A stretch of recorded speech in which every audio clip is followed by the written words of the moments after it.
This is Delhi.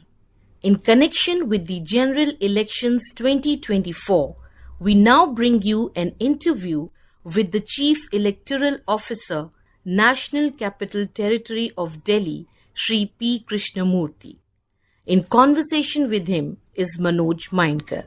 It's a privilege and a pleasure to welcome Chief Electoral Officer, NCT of Delhi, Shri P. Krishnamurthy, to this special segment on the airwaves of Akashvani, ahead of a pivotal moment in the journey of the country, more so in the realm of governance. Sir, welcome to the program. Thank you very much for having me. So we are collectively about to embark upon the world's largest festival of democracy. To be precise, our General Elections 2024, slated to be held in a short while from now. To any informed, curious young mind, the first question that might come up is exactly how big is the exercise this time? This exercise is huge. It's the biggest peacetime mobilization of men and material anywhere in the world, involving almost 97 crore voters, about 11 to 12 lakh polling stations, and crores of polling personnel conducting this huge exercise over a period of weeks. As the schedule has already been announced, starting from April till going on till June 4th, which is the counting day. So for about 2 months plus, this exercise will go on a massive scale. So you can understand the size and extent of the logistical arrangements that are to be made to conduct this exercise in a peaceful, in a fair and transparent manner. So this opportunity to be face-to-face with you might confront one with a typical dilemma. Is casting one's vote an earned right or a sacred duty? What exactly is it? According to me, it's both. It's a right. In fact, it's a right, like in the Constitution of India, we have fundamental rights. There are many rights given to the persons who are not even citizens. But voting right is only given to the citizen of the country. It's a recognition of your citizenship of the country. So in that sense, it's your right to vote. But it is also a sacred duty in the sense that it's your duty to participate in the electoral process of electing your government. It's basically how do you govern yourself as a society, as a country. So your participation is very, very important. That's why it's also a sacred duty. So zeroing in on NCT of Delhi, what are the salient features pertaining to the region in terms of, polling phases and constituencies, etc.? NCT of Delhi is, as you are aware, the capital city of the country, and being a capital, it throws up its own challenges on many fronts. Coming to the electoral part is concerned, NCT of Delhi has 7 parliamentary constituencies, and it has a voter strength of almost close to 1.5 crore voters. And we have about 13,600 odd polling stations, and we engage about 1 lakh personnel in different capacities to conduct the poll. This is the magnitude of the election process in Delhi. What about the phases? I mean, when does Delhi actually see action? Delhi is going to be having the elections in the 6th phase out of the 7 phases that are announced as part of the schedule. 6th phase is going to be for Delhi, and the notification will be issued on the 29th of April, and the polling will take place on the 25th of May. And of course, the counting will be on the 4th of June along with rest of the country. So the basic purpose of our being here on behalf of our listeners is to get a sense of the level of voter awareness and the Commission's varied steps in that direction to enhance the same. What all has been done? Commission has been doing a lot of work on enhancing the voter participation in the electoral process. There's a program called SWEEP, as you may have heard. It's called Systematic Voter Education and Electoral Participation. It's a very comprehensive program which addresses various issues concerning the electoral participation.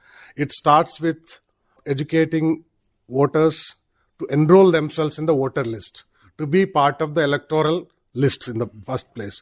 For that, Commission conducts on an annual basis. There are special summary revision that takes place, and then a continuous updation takes place. And sometimes the Commission also orders a second round of special summary revisions. During this process, the electoral authorities are trying to reach out to various sections of the population, the voters, especially the youth, the first-time voters who are completing 18 years of age, the senior citizens, the women, are the vulnerable groups, particularly vulnerable groups in various parts of the country, to bring them into the electoral process, to enroll them in the electoral roll. Various programs, awareness programs organized. The next part is making them to come and vote on the day of the polling. That is the turnout part of it. For that also, various events, programs are organized through media, social media, through print media, through electronic media, through civil society organizations, reaching out to colleges, universities where the students are there.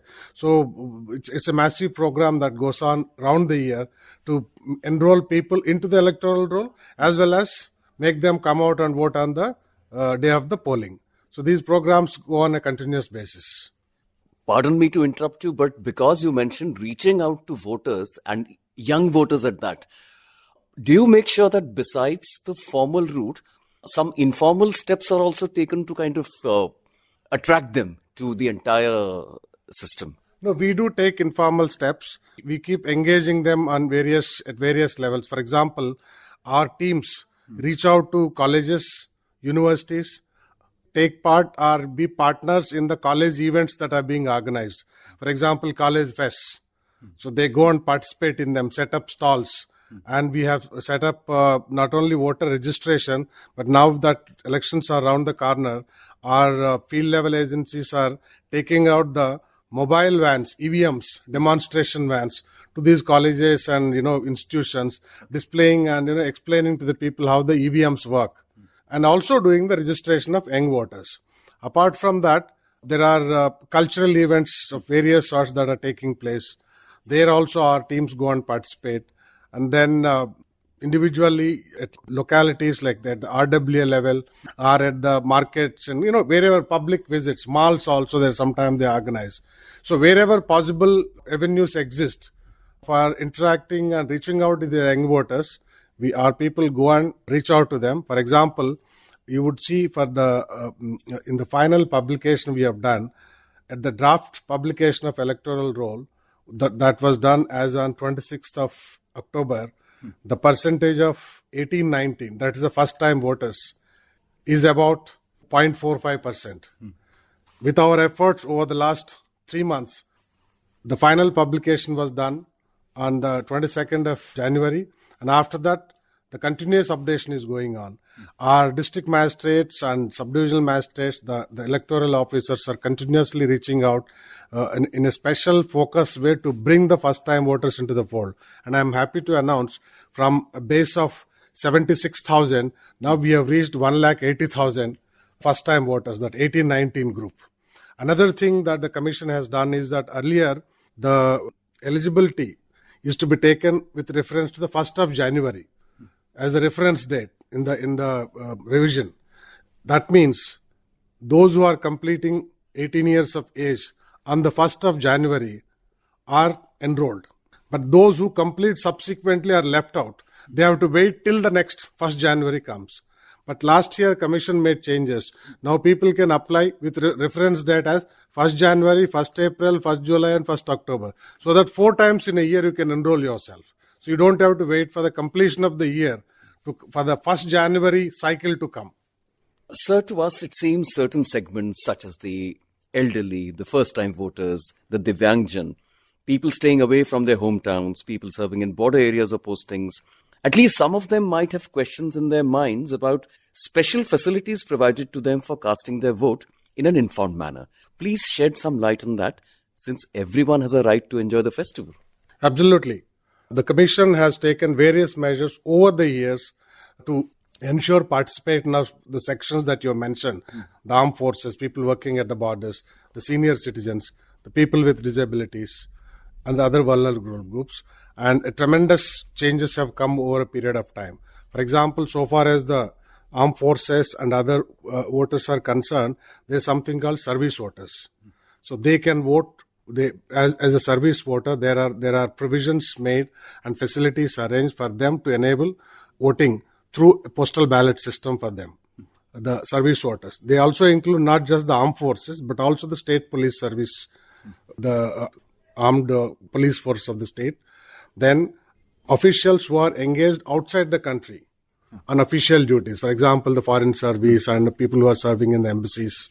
They can also be service voters.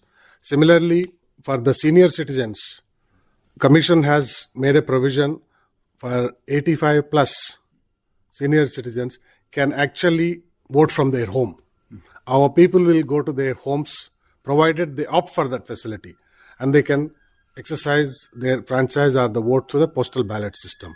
Same facility is extended to the people with disabilities. They don't have to come to the polling station on the day of the poll.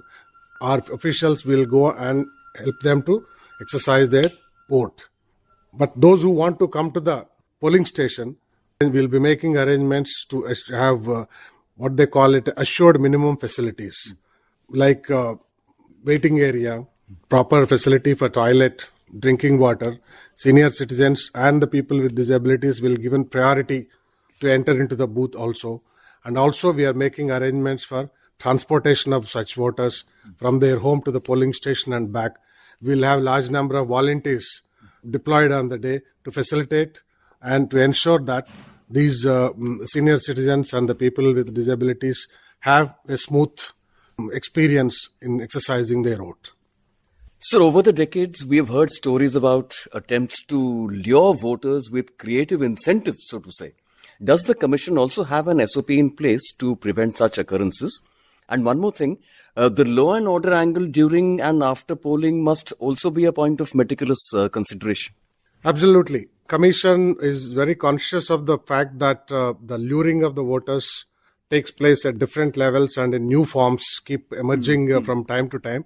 And Commission rises to the occasion and have been putting in place measures and SOPs to address this. And these include basically, deployment of observers, central observers from different All India services at a very senior level, as general observers, as expenditure observers, and the police observers. Are there decoy observers also? There are no decoy observers because it's a transparent process. But it's a mechanism where a large amount of surveillance is done through various means, and including from the citizens. There's something called C-Vigil app, which is become very, very effective over the last few years, where citizens can file a complaint through the app. They can just take a picture of any violation that's happening, whether it's in terms of distribution of money or transportation of anything illegal or luring of the voters by any means, or any other violation of the Model Code of Conduct, which has already come into force. And then the Commission has given a very, very detailed SOP for that. And those complaints are to be addressed within 100 minutes, almost in all cases, and the success rate has been all phenomenal. Apart from that, we have teams deployed. We have flying squads, we have static surveillance teams, we have video viewing teams, video recording team, the continuous video recording going on of every incident or event that's taking place. So there's a massive vigil from various quarters through various means kept on the both in terms of violation of the Model Code of Conduct per se, but also on the expenditure front of it. As we come to the conclusion of a very fruitful interaction on an occasion that offers an opportunity to shape society and lives, what is your advice to young voters, even informally so? My advice to young voters is simple. This is your country. As they say, you are the future of this country. But what is your future? This country is your future. So you must safeguard and secure the future of this country. The only way you can do is you come out, vote, participate in the electoral process and be part of the governance. You put it so well, sir. Thank you very much for sparing time for the listeners of Akashvani. Thank you very much for having me on the program. Thank you.